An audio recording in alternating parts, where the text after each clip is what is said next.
My name is Luz Cabrales, and I am the co-founder of the Independent Film Creative Hub.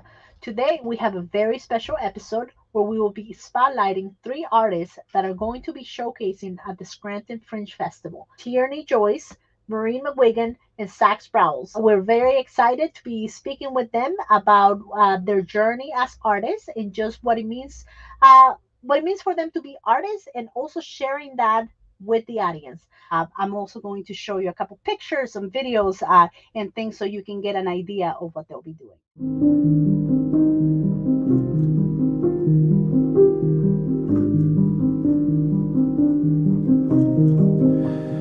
My song, All Beginnings Are Hard, is a musical telling of what it's like to start over, to rebuild. I wrote the song in a season that was that for me after a long, difficult season. I was reading Chaim Potok's novel In the Beginning at the same time, and it just so happened that I was reading it. The story is really one that was an articulation, a metaphor for what I was going through at the time.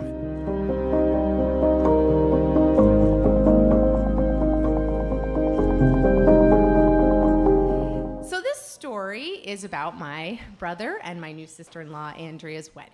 It was so beautiful and so honest and so real that I thought, imperfections are what make great stories and great marriages, like my dad is often fond of saying.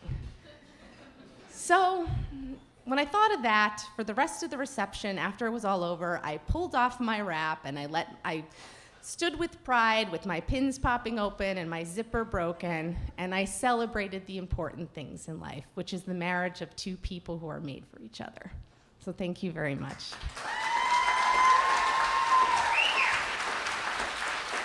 Hello, and welcome back to 52 Mondays. For this week's segment, I will be performing a song for my most upcoming performance, which will be in Times Square with the Broadway Green Alliance. I am so thrilled. I am so excited. But now there's nowhere to hide since you pushed my love aside. I'm out of my head, hopelessly devoted to you, hopelessly devoted to you.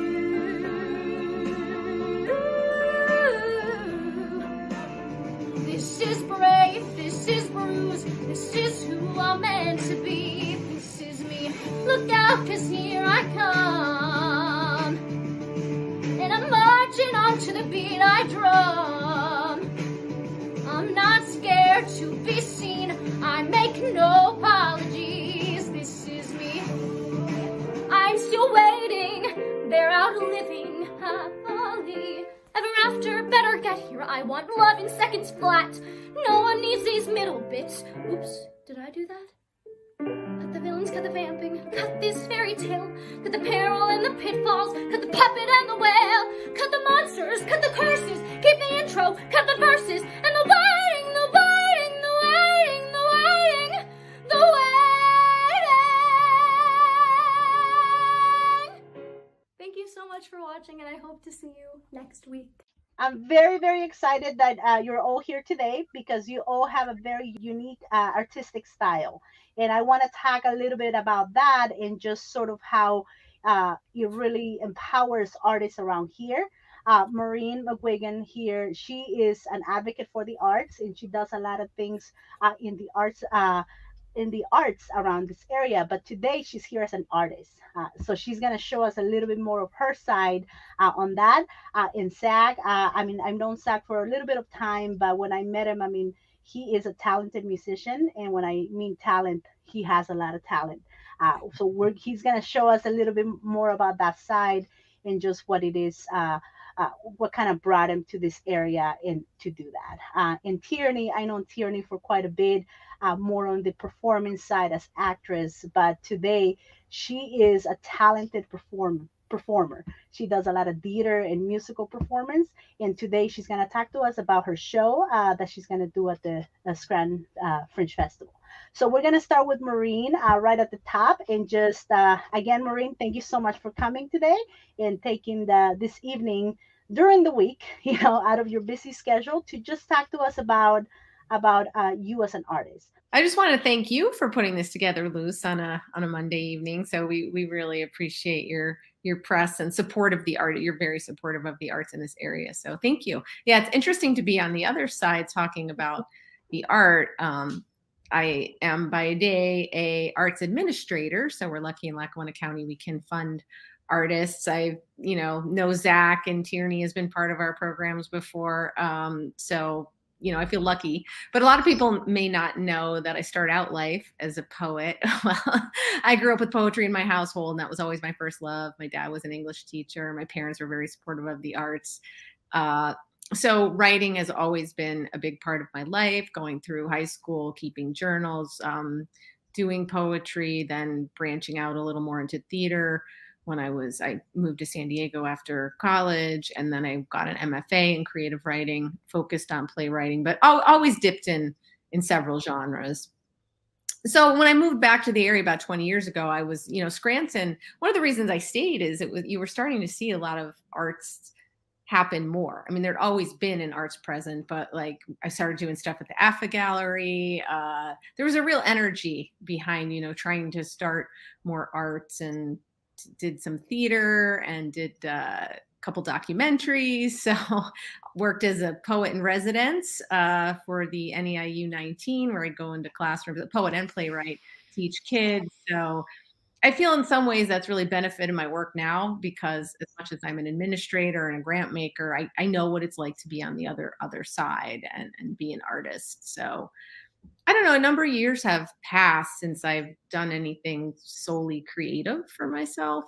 Certainly, I think a lot of my job is creative, and I get to work with a lot of talented creatives, but I hadn't really written anything. I mean, I started a blog, but I don't know. Something inspired me to say, I want to put something together and do it. Kind of just talking about my life and the crazy thoughts I have, I guess. All right. Maybe trying to connect with other people who have crazy thoughts. And it's a little different than, I wouldn't necessarily call it a one-person show. I really actually got sort of interested in stand-up. I really have been drawn to humor, because I think humor is very healing, at least for me throughout my life, especially dark humor. I have no stand-up experience, but I just thought that genre of storytelling. But then it kind of merged actually more maybe with a traditional solo show. But I'm playing myself, and I'm not necessarily acting out the characters, but I'm embodying them. So the topic's a little morbid, but not real. I think it's an important one. So I've always been fascinated by that big question: what happens to us after we move on, or death, and how does that help us live our lives better? But I want to look at it through a humorous and joyful way, even though it's really scary and hard to talk about. So there's a lot of experiences in there that actually happened to me, and I tie it to my life. There's some that are made up and some that are exaggerated, but I don't know. I just wanted to share my thoughts. And a big part of that is trying to connect with the audience, increasing more dialogue about it, just making sure we don't all feel alone. Hopefully people will laugh. It's not up for me to decide. But so I forgot how hard writing is. I thought I would be done with this in like a year max, write, perform. But yeah, it's been humbling. I have a great dramaturg. If some people may not be familiar with that word, that's somebody who basically is honest with you about your script. So my early draft, Alicia Grega, who's directing it, she's like, there's potential there, but there's not enough emotion, not enough story connection with the audience. And that was great advice. So that's when it became more about story. So several drafts, here I am, maybe 2.5 years later. So I'm really excited. Very, very cool. So your show is going to be, we can expect a lot of poetry, or is it more of a monologue? No, it's too much. No, excellent question, because I do love poetry. I like to think parts are poetic. I think there's always poetry always runs through all my writing, but it's more like vignettes. Some monologues. I try not to go on too long, but so there's definitely an arc. I think there's a journey that the the character, aka sort of me, goes through. But I would say it's more like storytelling, monologue, going from one place, going on a journey, but maybe more of a subtle one. Very cool. And I'm going to show the dates in a little bit and just talk about more about where people can actually go in person and sit down and see this performance. So we're going to go move on to Zach. Zach, you are a talented musician. And maybe I'm not saying that right. Maybe it's not just musician. I know you are also a composer, but you be the one to tell us more about that. Maybe a little bit about yourself, and then sort of how you're bringing all that into your show this coming next week. Yeah. So, uh, yeah, I don't know where to begin. So I've always been a musician. I started piano lessons when I was a kid and never needed to be forced to practice. And so I went to school eventually in college for music and kind of cut my teeth working for churches and did a lot of leading music in churches, but also arranging and doing some composition there. And then it was really in a season that started about 8 years ago or so that a really difficult season for me, that I started writing specific kinds of songs out of my experiences. They were all instrumental, piano based, but also for some strings, string quartet, string trio. And over time, that became a whole catalog of songs that I've been sort of finessing and working on and finishing up and things like that over the last 8 years. And then about a year ago, I started releasing those songs. And I went to the Scranton Fringe to see if I could debut the whole package of songs. And they invited me to do it. And so this will be the first time that all my songs will be performed live with a string trio. And so each song, to share a little bit more about it, each song tells a story. I don't use lyrics. They're all instrumental songs, but I intentionally write them in a way that they have a linear arc to them and they tell their own story. You can feel yourself progressing through something as you listen. And then they're like chapters. Each song is like a chapter in what is a larger story that I'm calling All Beginnings Are Hard, which is actually a phrase, the first phrase in the book In the Beginning by Chaim Potok. It's a novel. And it's very much a story of a kid who grows up in a very difficult set of circumstances. And but in a set of circumstances that are kind of like what a good novel does, that we all can kind of identify with. That, growing up, whether it's literally as a kid into an adult, or whether it's as an adult having lost a major thing or everything, having to reinvent yourself, having to grow up in a sense all over again. That's kind of the story that all my songs are telling all together. So yeah, I'm really excited to have this opportunity. I think the venue is going to be perfect for it. And I just had my first rehearsal with the string players yesterday, and the best You're string players excited. in the area. It's just even better than I was expecting. It's really going to be a really cool experience. I'm really excited about. Very, very cool. Well, I can't wait for that. And again, I'll show the dates in a little bit. Tierney, so we have worked personally on several projects together, but you're only 16? Yeah. 16 years old, this girl, and she has performed in a lot of theaters around the area. She has done plays, but most importantly, she loves to sing, and she sings pretty good, very good. Once you see all her stuff, so tell us a little bit more about you, as in this short period of life that you have, and what you have accomplished, and kind of what your goals are as far as performing. And because I know you've gone all the way to New York City, so that's pretty a good accomplishment. So a little bit about that, and just kind of how that ties into your show and what you'll be doing at the Fringe Festival. Yeah, so I've grown up in the arts my whole life. I've been very fortunate to grow up here where the arts are so alive, and so connected. I've been very fortunate. Um, and I do go to the city now and again. It has some great venues, and some of my favorite places I've performed have been there. But there are so many songs that I just like I'll sing like while I'm like doing the dishes or cleaning the house or just like in my room doing homework or something. I'll just be singing all the time, never ending. My parents have gotten so used to it, they basically tuned me out. Um, but my mom was kind of urging me to post on YouTube more, to like get myself out there more, to like kind of like get myself ahead of the game. And I was very hesitant to do that. I'm not the biggest fan of being the center of attention. It kind of scares me. Um, but eventually I was like, okay, what if I post one video every week for a year?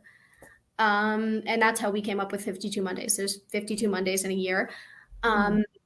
So I think we're on 38 right now, which is crazy that there's that many songs that I like.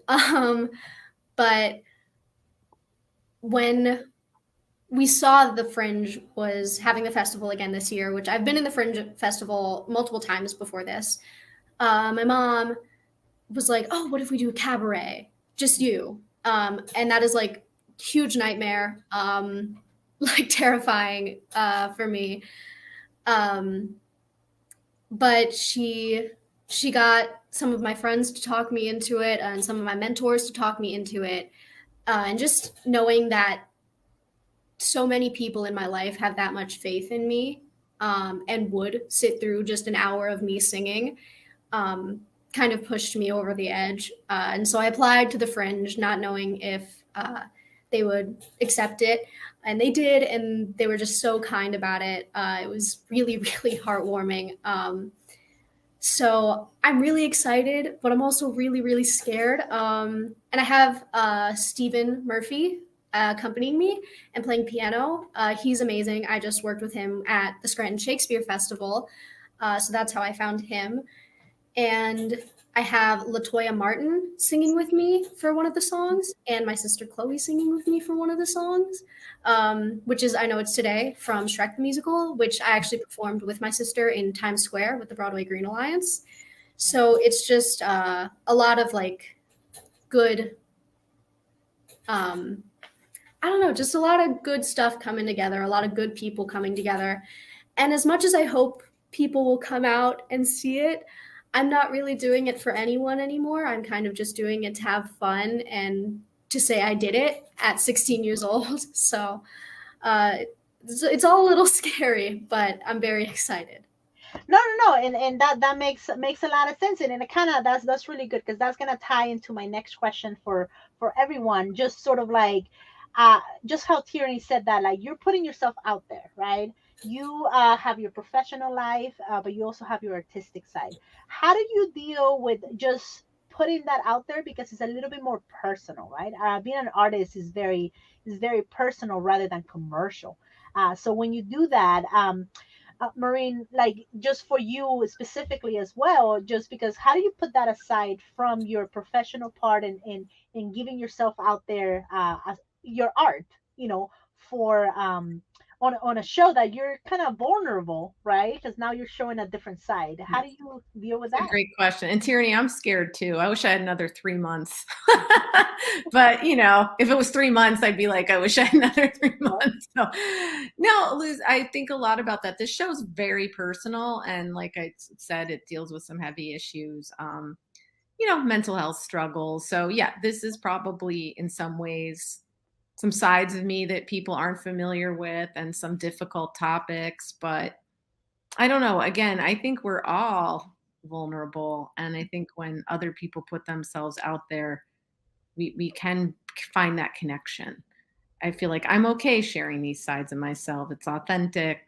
Right. I think many of us are afraid other people don't think like us or have those feelings. When I did the reading, that was sort of an experiment with just my friends and family, but it was vulnerable too. But one thing that made me hopeful that this would work is that people came up to me and they're like, wow, it really, really made me feel something, or appreciated that you were talking about that. So that showed me I was hopefully on the right direction. And I'm not doing this alone. Like I said, it's kind of nice to work with other people, like you have both talked about.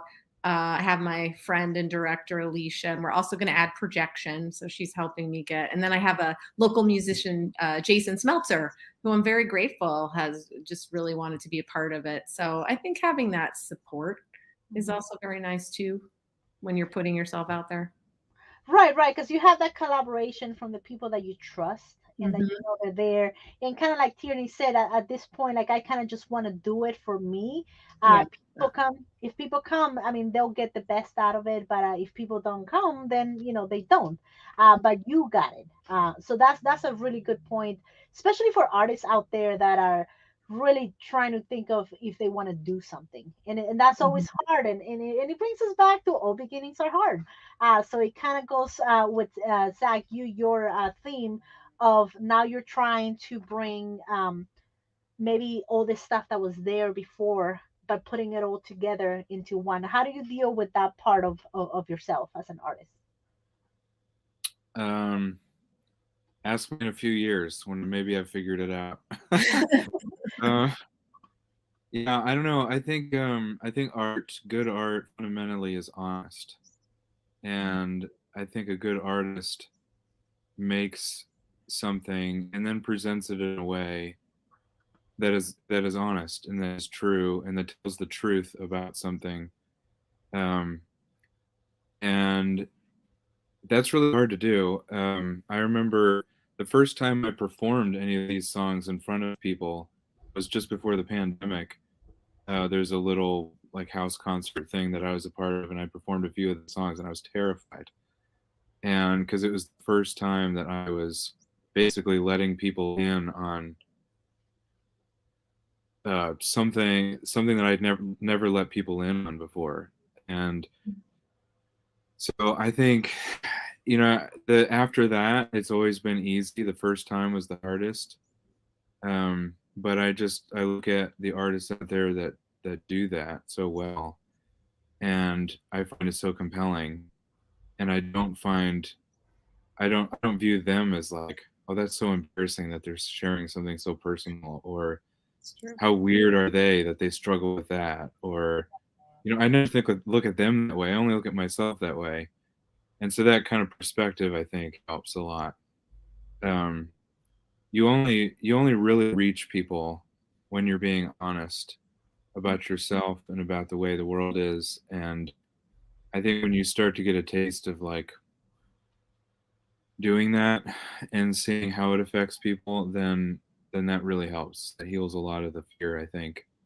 I don't think the fear ever totally goes away, but um, that's what being an artist is. So Mhm. I guess that's part of the struggle that an artist deals with.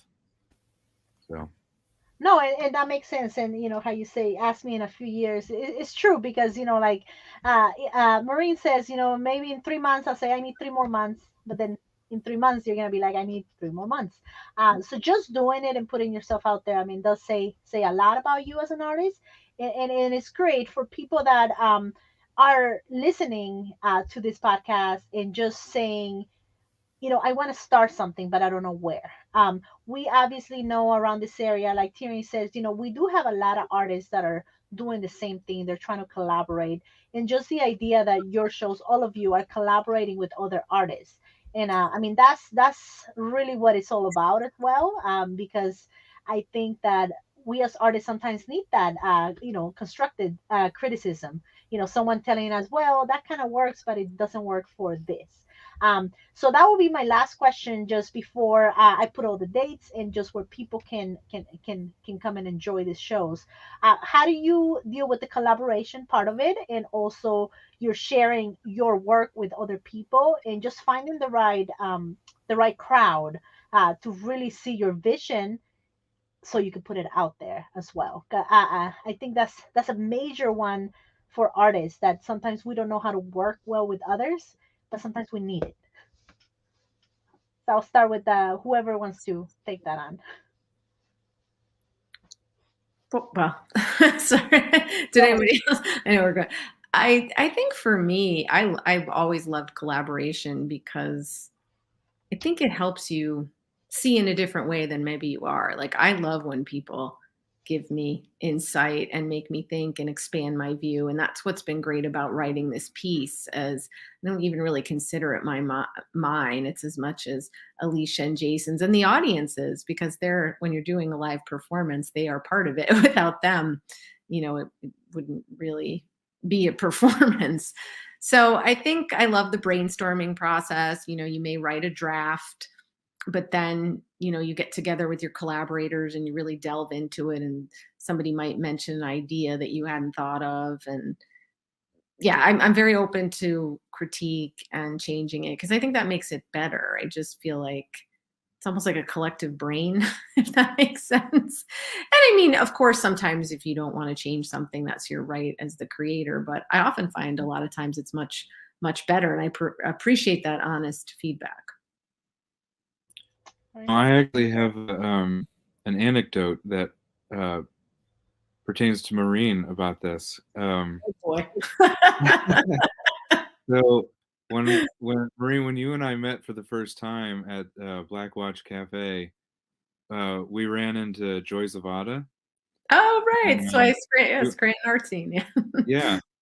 And you introduced me to her, and I was currently working on I was in the studio working on a song that I just released last week. But when I was working on it, it was really missing something. And I looked up Joy's Instagram and some of the work that she's done.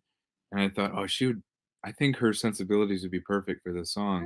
Oh. So I invited her into the studio, sent her the song, had her kind of listen to it and sit with it for a bit, and then invited her into the studio to sing vocals on it and just offer her sensibilities without any prescription or anything like that from me onto the song. And it was like exactly what the song needed, and really took it to like a whole new level that I never could have on my own. Oh, I And love that story. Yeah. yeah. So, I mean, I guess for me, to answer your question, Luz, I think if you view your art as a gift, first a gift to yourself as the artist, but then as an artist a gift to the world that you're giving out, then you're not like holding on to it like it's yours, and it's not something you have to protect. And in that sense, then to have input or collaboration or partnership with other artists just makes the gift even better. It turns it into a gift for everybody that's involved, and then a much more rich gift to give away to your community. And I mean, I experienced that with Joy in the song I just released. Yeah. She really like owned it and came in and offered something.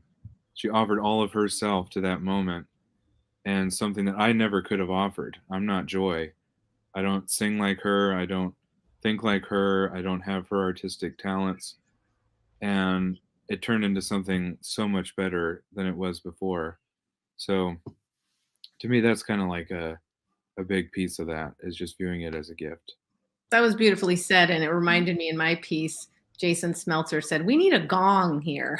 I would have never thought, so I know what you mean about somebody bringing, never thought about using a gong in the show. But yeah, that was a great story, Zach. Thanks. Yeah, very, very cool. Yeah. And Tierney, I'll put you on the spot for this one, just because you do have other friends that are helping you, or that are maybe making your show a little bit more, of a different layer to your show. How do you deal with that at such a young age, and also dealing with, maybe friends that are very close, or siblings? Just, kind of give that take on your experience. Yeah, so I've always loved working with people. I mean, growing up doing theater and performing arts, like musical theater specifically, it's always just been like a we're all in this together kind of mindset, and I love it. I have no complaints about it.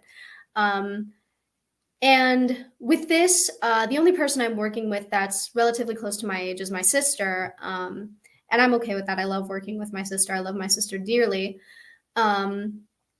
Everyone else I'm working with is an adult. So it's weird to not be working with kids my own age, but I know I can trust these people, and I know that they do good work, and I know that they do professional work. So I've worked with my voice teacher on like the set list and what I should sing, and she had some great insight, some more professional insight than I would have had. I worked with Latoya Martin, who's absolutely amazing. She's fantastic. Then Stephen Murphy is also absolutely amazing, brilliant piano player. He's played for me like once or twice before. That's it. But he's phenomenal. He like becomes one with the piano. It's great. And then Anthony Laura was one of the people who really convinced me to put this up. And he put an ad out on Broadway World for me, which was crazy. That was really weird for me. So I love working with all of these people. If I could include more people, like if this was a cabaret with like my friends too, I would hop on that immediately. I just want to include everyone and share everything. So it's kind of weird having to share this myself, just myself.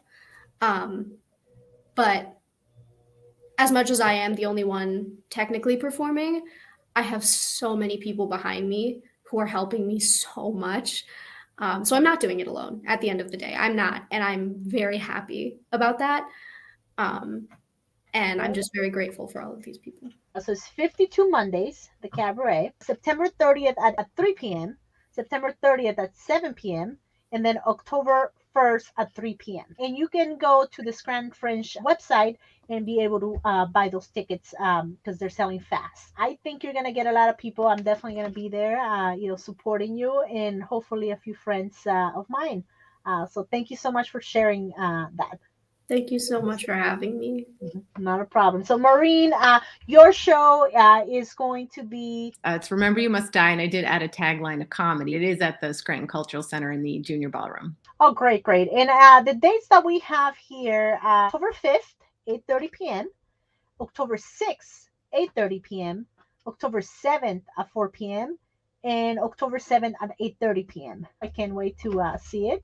And Zach, so we have your show, All Beginnings Are Hard, the 29th of September at 8:30, the 30th of September at 2 p.m., 30th of September at 8:30 p.m., and October 1st at 2 p.m. I really do hope everyone watching the show can go and support our local artists in this area.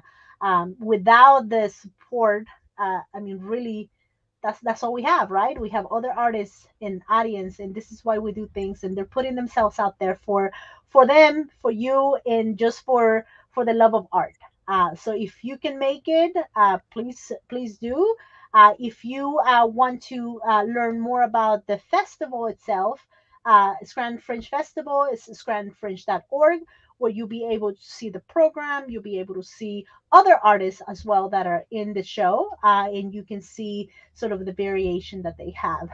There is going to be also a film festival as part of the festival.